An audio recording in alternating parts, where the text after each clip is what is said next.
In today's video, we're going to be talking about the 7 ways that minimalism has saved me money.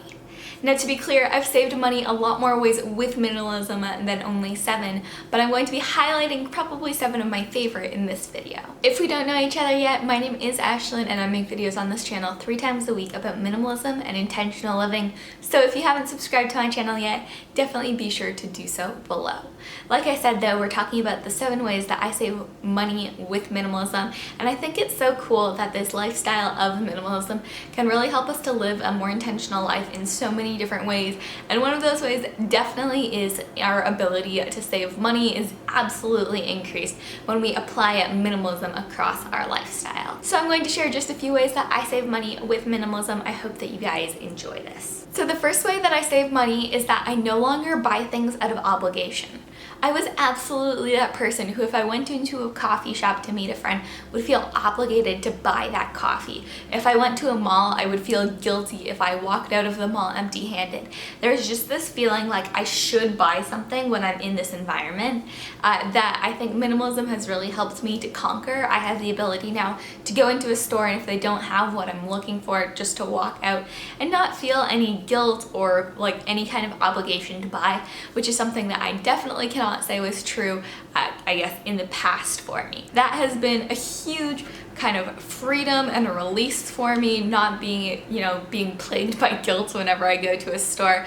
But it's also definitely helped me to save money, because so often that kind of guilt purchase was such an impulse buy that, a lot of times those weren't things that I needed. They were just things I bought because I had to, that never really were bought with intention or with a specific purpose for, in mind for them. So that has been huge. Now this one is applicable really just to Christopher and I's situation, but one way that we've saved money is that we decluttered our car.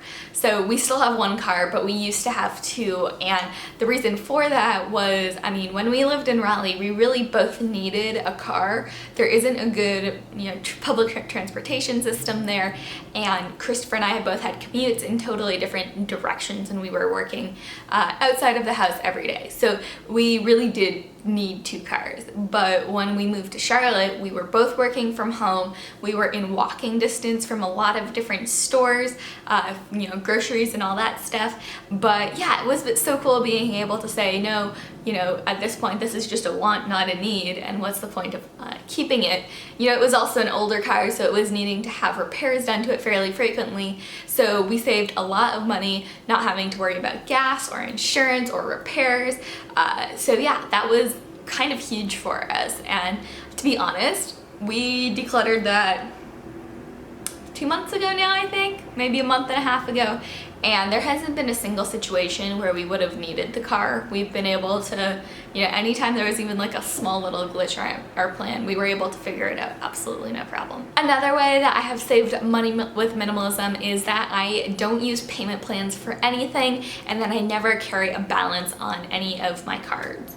So yeah, Christopher and I have 1 credit card that we share, and we are very careful to make sure that honestly every 2 weeks, not even just every month, every 2 weeks, we pay off the balance of that card, just because we don't want debt to be a way of life for us, for our future family. We have 1 credit card, we pay it off 2 times a month, so that we know that we're in the clear, and not having that any kind of balance or interest definitely has been huge in terms of the fact that we aren't having to pay off any kind of debt. And then I guess the other part of that is that we don't get payment plans for anything. So when we bought our new car in October, we had a car breakdown on us over the summer. We ended up having to get a new car. And so yeah, so when we got our new car, we were able to buy the entire thing just completely with cash, and that's how we pay for realistically everything.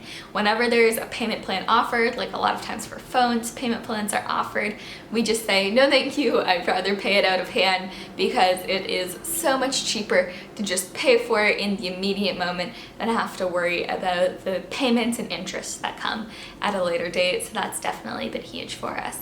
I guess tacking a little thing onto that is that if we don't have the money for it, we realize that this doesn't need to be in our life. Whereas I feel like if you have, you know, payment plans is kind of your way of life, you tend to think that you can afford a lot more than you can, and so you can kind of take on a lot more financial burden for yourself if you have a mentality of, oh, I'll pay for it gradually instead of I'll pay for it at once. So yeah. Okay, a fourth way that I have saved money with minimalism is that I use less makeup and skincare products. And it's not to say that I don't buy makeup and skincare products anymore, because I do, but I definitely buy less than I used to. My makeup collection used to be kind of massive. I used to have like all of these like organizing drawers for it, and I mean, it was really getting out of hand.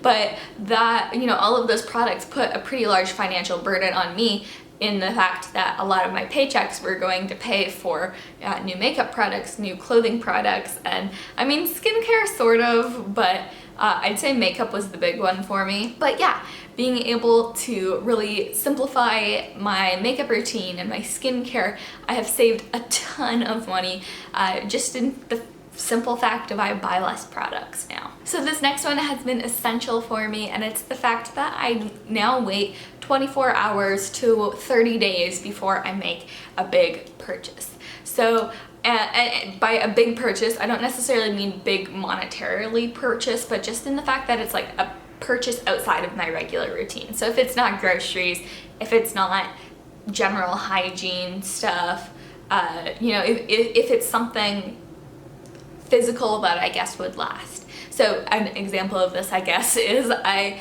was in Target picking up cereal for Christopher yesterday, and I saw this really cool planner, and I was kind of thinking to myself, you know, it would be really nice to be able to have something where I can organize my life, just kind of in a physical writing down visual process. I thought that would be really cool, and maybe I do still think that's really cool, but did I want to go and buy it in the moment? I mean, I thought about it, not going to lie, I thought about it, but kind of remembering my rules, I said I need to wait at least 24 hours, preferably a couple of days, before I commit to making a purchase like that.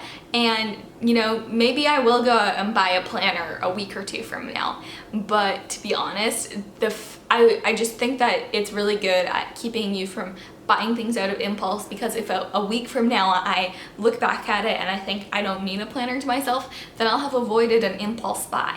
And that kind of thing happens all the time. Just by giving yourself a little bit of time to think about the purchases that you make before making them can really be huge. Another one is that I think that minimalism has made me a lot more creative in terms of entertainment.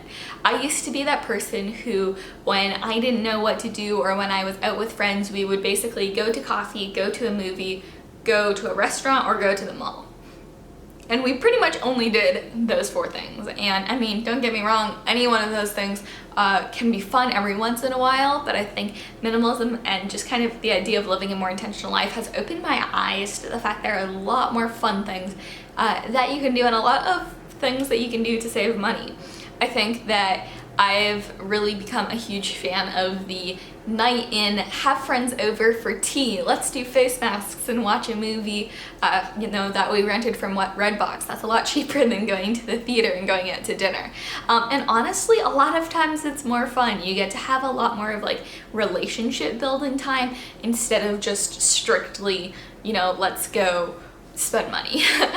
I think that once you begin to explore your options, you would really be surprised by how many cheaper free things that you can do, really just in your city, wherever you are. And this last one is that I've changed my approach to sickness.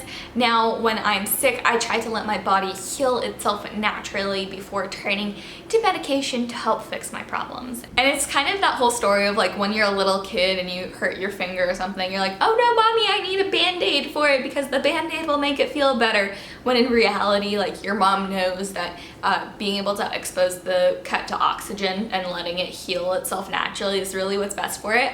I think that's honestly true of a lot of illnesses that we have, but I feel like, especially in the American culture, our tendency is just to try to fix it with medication as fast as we can ourselves, when really what might be best is to let our bodies heal naturally. And it's been really interesting as I've become more conscious of what I put into my body. I get sick so much less frequently.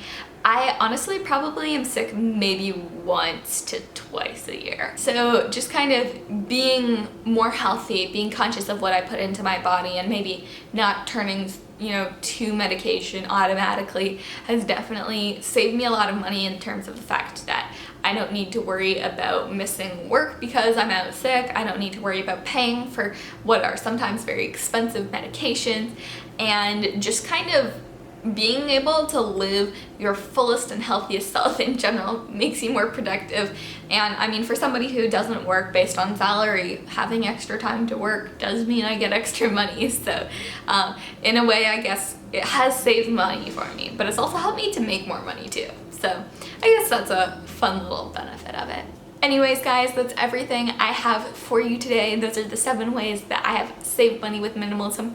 While there are a lot more than just those 7, those are kind of 7 that I wanted to share with you today. I am wondering though if you guys have any ways that minimalism has helped you to save money.